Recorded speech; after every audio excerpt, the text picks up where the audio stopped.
Bonjour et bienvenue aujourd'hui en Andalousie pour nous mettre pour la première fois au volant de cette nouvelle Rover 75 au style très rétro, très personnel et très britannique surtout. La Rover 75 dans quelques minutes pour démarrer turbo. Regardez-la bien car mis à part à la télévision comme aujourd'hui ou dans la presse spécialisée, vous ne la reverrez pas de sitôt. C'est en effet seulement à la mi-juin que cette nouvelle Rover 75 arrivera dans les concessions. Cette anglaise, la première étudiée sous la houlette de BMW, le nouveau propriétaire de Rover, succède à la fois au modèle 600 et au 800.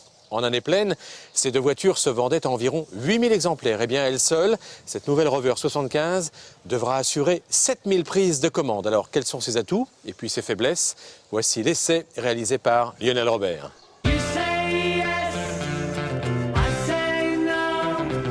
Chez Rover, on n'est pas superstitieux. Alors pour la remplaçante des séries 600 et 800, dont la production s'est arrêtée en fin d'année, le constructeur britannique, propriété de l'allemand BMW, a opté pour le matricule 75. Un chiffre dont Alfa Romeo ne conserve pas le meilleur souvenir. L'anglais est également volontiers conservateur, malgré la coloration travailliste de son actuel gouvernement. La Rover 75 affiche donc fièrement son héritage grand-breton. De la poupe très Bentley au profil à jonc chromé tendance Jaguar, la 75 ne manque pas de classe. Même si son regard, qui fronce les sourcils, semble tout droit sorti d'un atelier de tuning. C'est véritablement une voiture britannique dans tout ce que cela suppose, avec ce côté un peu désuet, les références au passé, les surcharges de chrome. Comme chacun sait, l'Angleterre est un pays de rugby. Il était donc naturel que l'habitacle de la 75 fasse la part belle à l'ovale. Une figure géométrique omniprésente à bord. Chrome, ronces de noyer, velours ou plastique moelleux confectionnent une ambiance chaleureuse. Et les cadrans d'horlogerie à fond crème ficellent un décorum très distingué. La position de conduite est ajustable aux petits oignons selon les bons principes BMW. Et l'habitabilité, comptée surtout aux places arrière, semble elle aussi d'inspiration bavaroise. En revanche, ce qui n'est pas franchement BMW, c'est la qualité de finition, particulièrement médiocre sur les véhicules de pré-série testés.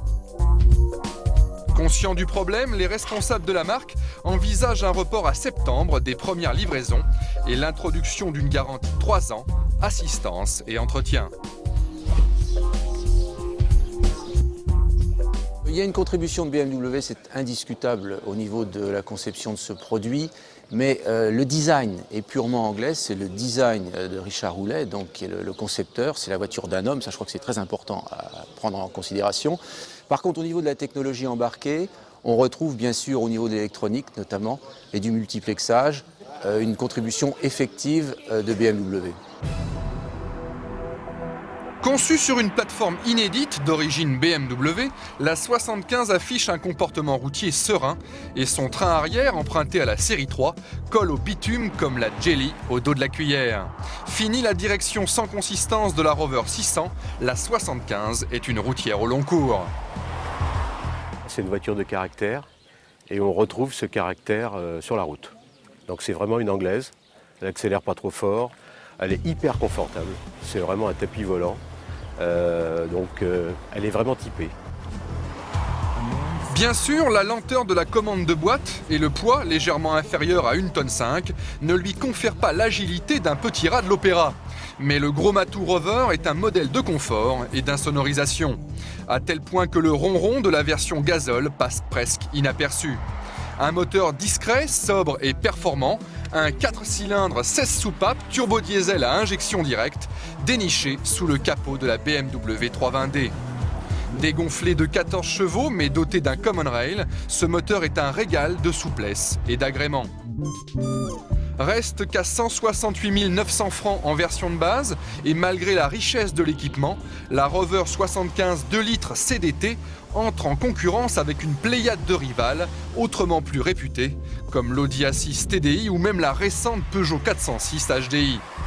Mais ceux qui rêvent de Jaguar sans pouvoir se l'offrir verront dans cette Rover 75 un ersatz très attachant. La gamme Rover 75 se compose de 4 motorisations, un 1800 essence de 120 chevaux, un V6 2 litres de 150 chevaux, un V6 2 litres 5 de 177 chevaux et le 2 litres turbo diesel BMW de 116 chevaux. Il existe 3 niveaux de finition, base, club et connaisseur. Dès la version de base, l'ABS, les airbags frontaux et latéraux, la climatisation, la radio et l'alarme sont livrés en série.